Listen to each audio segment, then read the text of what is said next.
নমস্কাৰ, মই অংকুৰ সোণোৱাল সকলোকে সুপ্ৰভাত জনালোঁ। প্ৰসংগ জ্ঞানশ্ৰী বৰা। মৰিয়নি সমষ্টিত এইবাৰ ৰূপজ্যোতি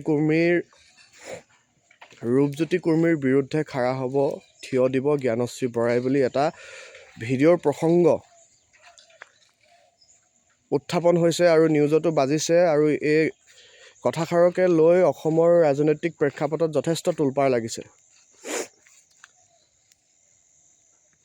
কিন্তু লক্ষণীয় হ'ব, মৰিয়নি সমষ্টিত আচলতে ৰাইজে কাক বিচাৰিব, ৰূপজ্যোতি কুৰ্মীয়ে কেনেকুৱা ধৰণৰ কাম কৰিছে বা কি কৰিব। আৰু আনফালে চাবলৈ গ'লে জ্ঞানশ্ৰী বৰাও নতুন মুখ হ'ব, ৰাজ্যৰ সক্ৰিয় ৰাজনীতিত নতুন মুখ। কথা হ'ল, নতুন বা পুৰণা বুলি কথা নাই। আচলতে যোগ্যজনেহে আচলতে আসনত বহিব পাৰিব, আৰু ৰাইজেও বা কেনেদৰে ভাবে সেয়াও কোৱা নাই। কিন্তু মই আচলতে ভিডিঅ'টোত আহিছোঁ এইবাবেহে, কাৰণ অসমখনত এতিয়া প্ৰয়োজন হৈছে শিক্ষিত, প্ৰত্যেকটো বিষয় খুব ধুনীয়াকৈ সদনত উত্থাপন কৰিব পৰাটো। বৰ্তমান অসমৰ প্ৰেক্ষাপটত প্ৰায়খিনি কথা আচলতে এনেকুৱা ধৰণৰ হৈ আছে যে টকা 10,000 পোৱা, 20,000 পোৱা বা অন্য কিবা ধৰণৰ যিখিনি আঁচনি আহি আছে, আঁচনিৰ পইচা এইখিনি পাই আছে। আৰু বেয়া কাম বুলি নকওঁ, পাইছে, ৰাইজে পাইছে, ভাল কথা, খুব সুন্দৰকৈ কামতো লগাইছে বহুতে। কৃষকৰ পইচাৰ পৰা আৰম্ভ কৰি বৰ্তমান মহিলাসকলৰ সবলীকৰণৰ কাৰণে যি পইচা দিছে, সেয়া আচলতে ভাল কথা। কিন্তু আচলতে মেইন কথাটো হৈছে যে অকল পইচা পালেই বা আঁচনি এখনত আচলতে নাম অন্তৰ্ভুক্ত কৰি পইচা পোৱাৰ পাছত ঘৰলৈ পইচাকেইটা অনাই যদি মূল কথা হয়, বা সেই পইচাকেইটা পাই পেলানি কোনো কামত যদি আমি খটাব নোৱাৰোঁ, প্ৰকৃততে সেইটোহে দুৰ্ভাগ্যজনক কথা।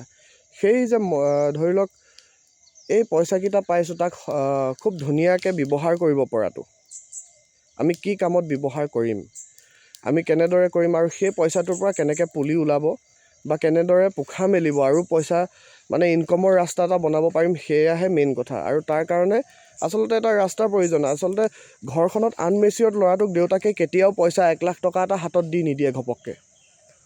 ঘৰখনত আনমেচিয়ৰ্ড ল'ৰা এটাক পইচা 1 লাখ টকা এটা ঘপককৈ কেতিয়াও দি নিদিয়ে। তাৰ কাৰণে ল'ৰাটো পৰিপক্ক হ'ব লাগিব।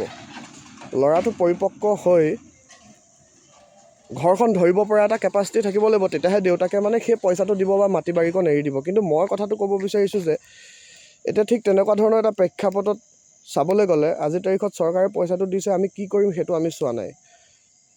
প্ৰসংগ জ্ঞানশ্ৰী বৰা।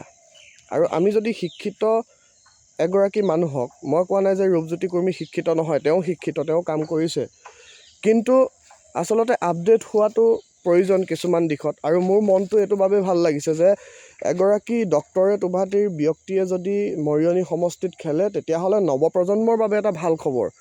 আৰু তেওঁৰ ভিডিঅ'বোৰ চাই, কথাবোৰ চাই, তেওঁ কামেৰে হাতে যিখিনি দেখায় আচলতে সেইখিনি খুব পজিটিভ।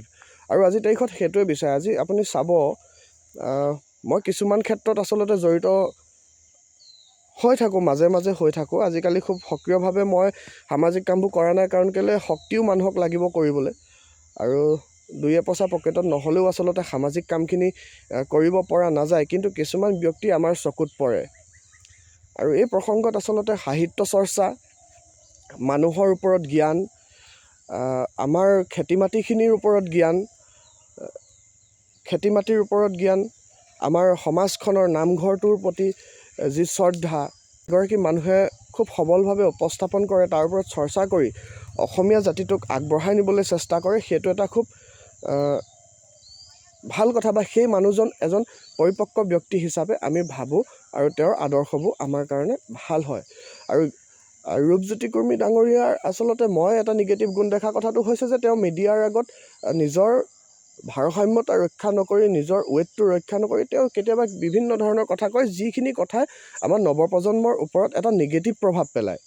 কিন্তু জ্ঞানশ্ৰী বৰাই নাৰী সবলীকৰণৰ ক্ষেত্ৰত যিখিনি কথা কৈছে, আঙুৰলতা ডেকাই আচলতে এখন বাইক লৈ এটা পেণ্ট পিন্ধি আচলতে এটা ওপৰত কি বুলি কয় এনেকৈ লেডাৰৰ জেকেট এটা পিন্ধি চশমা এখন পিন্ধি ঘূৰি ফুৰিলে আচলতে নাৰী সবলীকৰণ নহয়, গম পাইছেনে? কাৰণ কেলৈ সেই যে 10,000টো দিছে, সেই মহিলাসকলেও মানে লাষ্টত ভাবিব যে নহয় মোকো বাইক এখন লাগে, তেতিয়া সেই বাইকখন লৈ পেলানি ময়ো ঘূৰিব পাৰিম।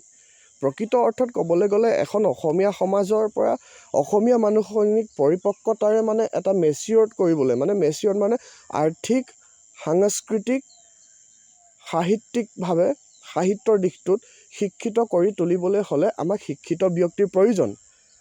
আচলতে কিছুমান প্ৰলাপ বুলি কওঁ, আজিকালি মন্ত্ৰী MLAবোৰ কিছুমানে ট্ৰেণ্ডত আহিবলৈ কৰে নে কিবা কাৰণত কৰে নাজানো, কিন্তু কিছুমান প্ৰলাপ বকে মানে। জ্ঞানেশ্ৰী বৰাৰ ক্ষেত্ৰত আমি সেইখিনি দেখা নাই।